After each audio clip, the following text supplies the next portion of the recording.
Panel तैयार है और शुरुआत करेंगे ट्रेड्स की। गुड आफ्टरनून आप सभी को। शिल्पा जी बताइए, आप इस समय क्या ट्रेड लेना चाहेंगे? Good afternoon everyone. मेरा इस समय का ट्रेड रहेगा लॉन्ग साइड में सीडीएसएल में। सीडीएसएल के फ्यूचर्स 1208 पे ट्रेड कर रहे हैं। यहाँ पे 1190 के स्टॉप लॉस से आप लॉन्ग बने रह सकते हैं for levels of 1240। CDSL long call Shilpa ji की और इस प्राइस पर। अब आते हैं सोमिल जी के पास। सोमिल, गुड आफ्टरनून, आप क्या ट्रेड पिक कर रहे हैं? Good afternoon to everyone. मेरा ट्रेड रहेगा मैनकाइंड फार्मा पर। मैनकाइंड फार्मा में ऑलरेडी एक अप ट्रेंड चल रहा है, trading above short term averages, trading above 200 daily moving average. एक ब्रेकआउट मिला है डाउनवर्ड स्लोपिंग ट्रेंड लाइन का ऊपर की तरफ। मीडियम टर्म शॉर्ट टर्म दोनों में ही बहुत ही बढ़िया लग रहा है। स्टॉप लॉस रखेंगे 2400 और ऊपर में टारगेट होगा 2600। मैनकाइंड फार्मा सोमिल जी की पिक हो गई। गाबा सर, गुड आफ्टरनून, बताइए आपकी पिक क्या होगी इस वक्त की?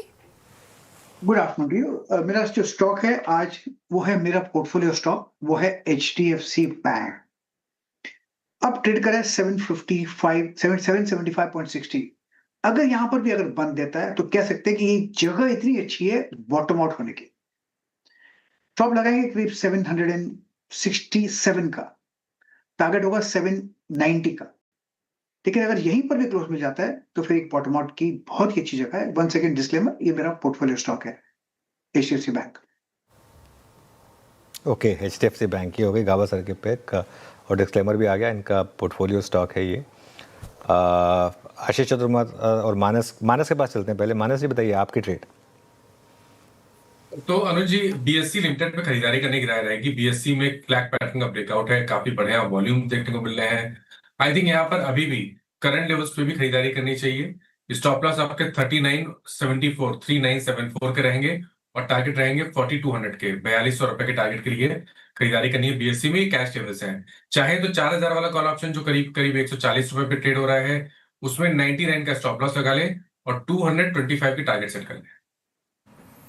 ओके, BSE आपका अगर आप देखें एक लॉन्ग कॉल, सुबह हमने बात की थी 4000 की कॉल, नहीं आशीष भर्ती नहीं थे, 4040 की कॉल है ना, वो भी अच्छा करके गई हुई है। स्ट्रॉन्ग मूव यहाँ पे, all time high BSE। Dharmesh Shah ICICI securities से भी जुड़े हैं। धर्मेश, गुड आफ्टरनून, कार्यक्रम में स्वागत है। धर्मेश, आपका कॉल क्या रहेगा इस वक्त स्टॉक स्पेसिफिक? Good afternoon. यहाँ से देखें तो हमें लग रहा है कि pharma space as a whole अच्छा करना चाहिए। जैसे कि आप देख रहे हैं कि करेक्टिव फेस में फार्मा हैज बीन क्लियरली आउट परफॉर्मिंग, तो वहां पे हमारी टॉप पिक रहेंगी Ajanta Pharma. Now Ajanta Pharma अगर आप देखेंगे तो last 18 months of long consolidation breakout दे रहा है। मतलब कि कहने का मतलब कि 1.5 साल से स्टॉक में एक कंसोलिडेशन रेंज चल रहा था जो थी 3200 से 2850 की। तो finally it has witness a breakout about 3200। तो वी बिलीव कि सपोर्टेड बाय स्ट्रांग वॉल्यूम्स, तो हमें लग रहा है कि यहाँ से अजंता फार्मा 3350 के टारगेट के साथ देखना चाहिए। यहाँ पे स्टॉप लॉस लगाना है तो 3180 के स्टॉप लॉस के साथ 3350 के टारगेट के साथ खेल सकते। तो अजंता फार्मा हमारी टॉपिक है। ओके, अजंता फार्मा धर्मेश जी को पसंद आ रहा है। फार्मा स्पेस में अच्छी रैली भी है। टेक्निकल कॉल्स पूरे हो गए हैं, फटाफट से रिकैप, फिर टेक्नो फंडा कॉल भी लेंगे आशीष जी से। शिल्पा जी ने CDSL चुना है, आप खरीदारी की राय उनकी तरफ से। टारगेट और स्टॉप लॉस आएंगे आपके स्क्रीन पर। 1250 टारगेट के लिए आप चेज कीजिए। 1190 का स्टॉप लॉस लगाना है। सोमिल जी कह रहे हैं कि मैनकाइंड फार्मा के साथ जाएंगे, स्ट्रेंथ वहां पर भी नजर आ रही है। 2600 के टारगेट है, 2400 का स्टॉप लॉस लगाना है। गाबा सर ने HDFC बैंक चुना है, अच्छी तेजी आज तो 3% से ऊपर कामकाज कर रहा है। 790 की टारगेट है, 767 का स्टॉप लॉस। मानस जी कह रहे हैं कि BSE में स्ट्रेंथ है आज सुबह से ही, तो यहाँ पर मौके ढूंढे आप। 4200 के लिए से चेज कीजिए। 3974 का स्टॉप लॉस लगाइए। और धर्मेश जी ने अजंता फार्मा चुना है, फार्मा स्पेस से, जहां पर बेट लगनी चाहिए। 3350 के टारगेट उनके तरफ से, 3180 का लगाना है stop loss. Ashish ji, good afternoon और स्वागत है आपका कार्यक्रम में। बताइए सर, आपका टेक्नो फंडा का आइडिया क्या होगा इस मार्केट में? Good afternoon Shreya, good afternoon Anuj. तो देखिए, कमोडिटी साइकिल पे हम काफी पॉजिटिव है और अभी कुछ दिनों में हमने हिंदुस्तान कॉपर की काफी बार चर्चा की। कॉपर के प्राइसेस भी अब नए ऑल टाइम हाई पे आ चुके हैं। बट अब जो हमें स्टॉक काफी इंटरेस्टिंग लग रहा है वो है हिंदुस्तान जिंक का, क्योंकि जिंक ने भी ऑलमोस्ट $3600 के लेवल को क्रॉस कर चुका है और सिल्वर जो है वो ऑलमोस्ट $86-87 पे आ चुका है।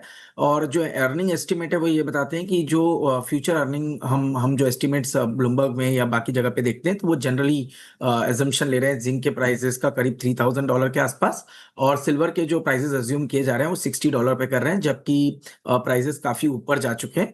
तो इसका क्लियर बेनिफिट हिंदुस्तान जिंक को देखने को नजर आएगा। और वर्ल्ड में अगर से आप देखें तो हिंदुस्तान जिंक एक तरीके से लोएस्ट कॉस्ट प्रोड्यूसर है जिंक के अंदर में, और साथ ही साथ सिल्वर के भी प्रोडक्शन के टर्म में सेकंड या थर्ड नंबर पे ग्लोबली हिंदुस्तान जिंक आता है। तो ये एक बहुत बड़े ट्रिगर्स यहाँ पे बन रहे हैं, क्योंकि ग्लोबली एक शॉर्टेज इन सभी कमोडिटीज में बन रही है, और उसका क्लियर प्ले हिंदुस्तान जिंक के अंदर में देखने को नजर आएगा। टेक्निकली आप अगर से देखेंगे तो स्टॉक एक वीकली चार्ट पर बड़ा ब्रेकआउट दे चुका है, और अब मेरे हिसाब से 640 पे एक long term support Hindustan zinc ने बनाया है। ये सपोर्ट जब तक होल्ड कर रहे हैं, मैं समझता हूँ 780 रुपए तक की अपसाइड हिंदुस्तान जिंक के स्टॉक में देखने को नजर आ सकती है।